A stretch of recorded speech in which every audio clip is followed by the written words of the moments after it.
Hey everybody, it's Randy with Carchaeology, and I wanted to give you a little update as to what's been going on here in the lab. So today is Thursday, and it's a day where I'm just kind of tinkering out here, but tomorrow, Sebastian is coming up and we're going to dive into the Mercedes. So the other day when we were messing around with the Brubaker box and we had a few minutes to play with, we installed the cleaned out original fuel tank. So it is now in there. We just need to replace some new fuel lines to run it up to the engine, and then we should be able to get it to run off of gas in its own tank. Ben up the way created a really killer little battery box that fits down into the original battery hole. Now that was rusted out underneath there. I didn't want to do any welding on the car at this point. I'm trying to retain its survivor status. So Ben made something that would drop right down in there with a flange that would hold it in place. And now we've got a brand new battery in there. And once we check and make sure those wires are good, we'll hook that up. Then we'll see if we can get some life to the stuff that's here on the dash, and maybe even get it to start with the original starter button. So that's what we're going to be working on tomorrow. Look forward to a video from that. It's going to be, if we can get it up and running under its own power without any auxiliary fuel source or anything like that, then we'll actually pull it out of the lab here, maybe take it for another little drive, test those brakes out, which we've now done, and hopefully avoid running into anything. So other stuff I'm working on, I've been working on Bessie the bus.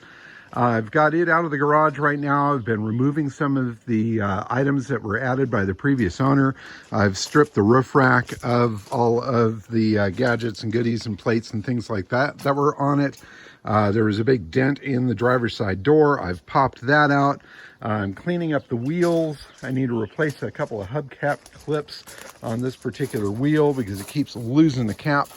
Overall, I'm just kind of cleaning it up. I also pulled off the little plastic scoops that were on the back here. I've never been a fan of those. I think they make the bus run hotter, and the bus didn't have those on it when it was first running around doing all of its stuff. So fortunately, the paint underneath there looks fine, other than the holes where they screwed on. You can't really tell that they were there. Brubaker box. So I have ordered up all the brake parts for the Brubaker. I've ordered up a windshield trim, rear window trim, and the butyl sealing stuff to put those pieces in. I've gone and found some good paint to redo the roof, and I've started looking at different colors of vinyl wrap, thinking that I might want to do the side in a vinyl wrap just to make it easy and quick.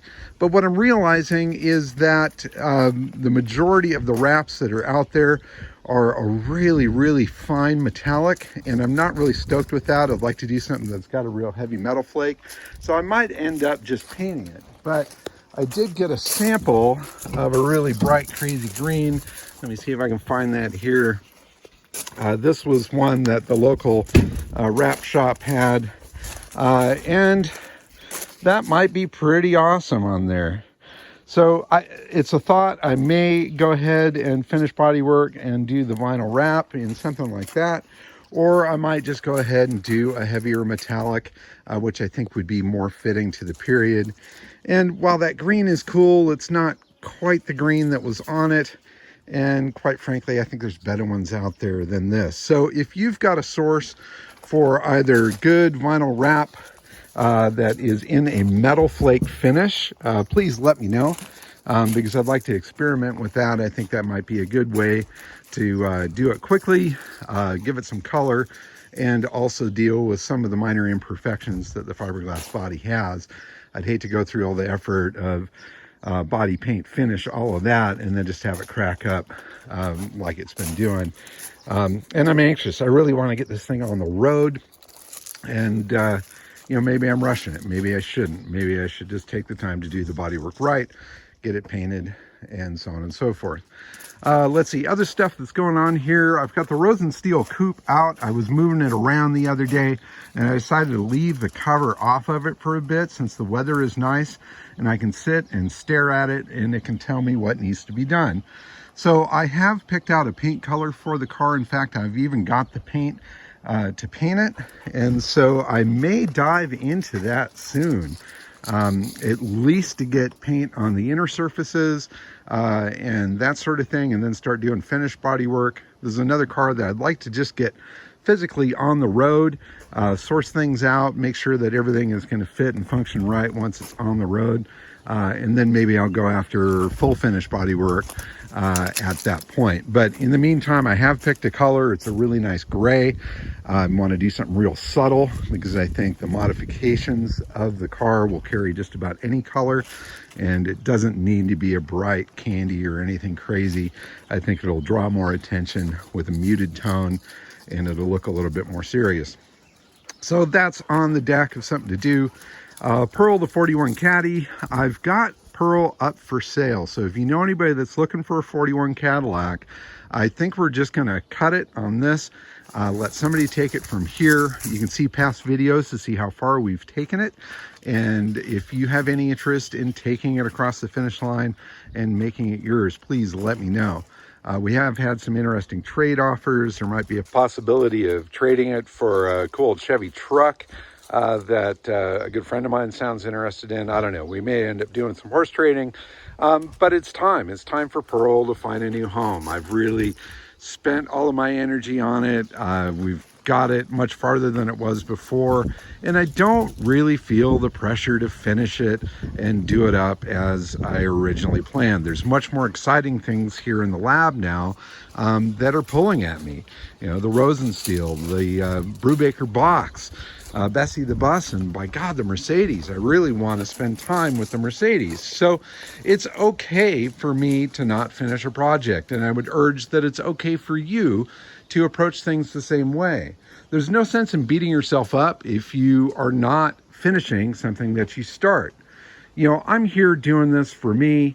You guys are just entertained by it. I don't need to please anybody but myself. These aren't customer cars. These are my own cars that I'm working on, and I can pick and choose my battles. So if I want to spend all my time on the Mercedes and get rid of everything else, I can do that, so on and so forth. It's my prerogative.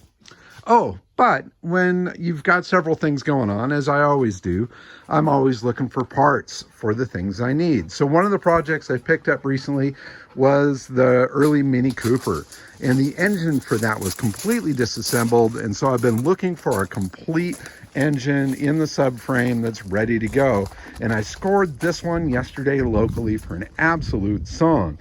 So this came out of a car that a guy is going to do a Honda swap in. It was apparently a running engine, good transmission, even the clutch was good. It looks like the generator was rebuilt. It's got a new water pump on it, so on and so forth. So I'm hoping that I can actually get this into the Mini and get it up and running. And let me walk into the garage here real quick, and I will show you the Mini. It's been hiding back here in the corner underneath a whole bunch of stuff. So anyway, that's another project that is tempting me, and I'm going to drag this thing out of here and get better access to it, and maybe slip that motor in there and see what happens there. Other stuff, let's see, the Tatra. So the Tatra was something that was kind of an impulse buy, as many as these things are. I've had other ones in the past. It was a great deal. I absolutely couldn't pass it up, but I've realized I'm probably not going to restore that car. That takes an immense amount of effort, and finding parts and stuff is tough. So I've got a friend that's always wanted one. He's going to end up with that car, and that's going to clear out some space. Also clearing out space, the Green Myers Manx. If you've seen in previous videos, that is currently up for auction through RM Sotheby's. The auction started yesterday. It ends next Wednesday. I think the bidding as of this morning was around $21,000.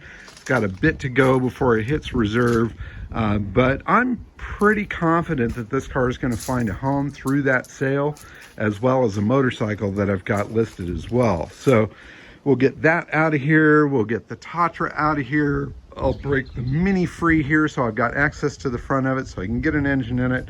I can start working more on the Rosensteel and the Brubaker once those parts come in, and continue the work on the mighty Mercedes. So anyway, it's a lot going on. And again, I could do it at my pace. And by sharing it all with you, it does keep me a little bit accountable as to what's going on. And quite often it seems like you guys remind me, hey, what about that car? What are you going to do with it? Now, I'm not doing this all to please you, of course. I'm doing it to please me. So if I give up on a project that you're in love with watching, my apologies.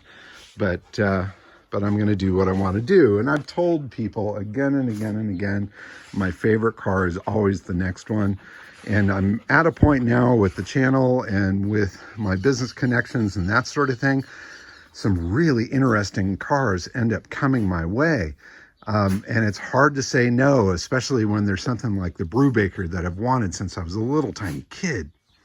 In any case, that's an update for the lab this week. Watch for another video tomorrow or from tomorrow's work of getting the fuel tank hooked up on the Mercedes, hopefully getting electrical sorted out, and hopefully getting this car back out on the road again and getting it to stop. So quick update on the lab. I hope you enjoyed the walk around. I hope some of it made sense to you. Feel free to comment down below if you think I'm completely insane, because you're probably right. And until then, keep on digging them up and driving them. And thank you so much for watching. Bye-bye.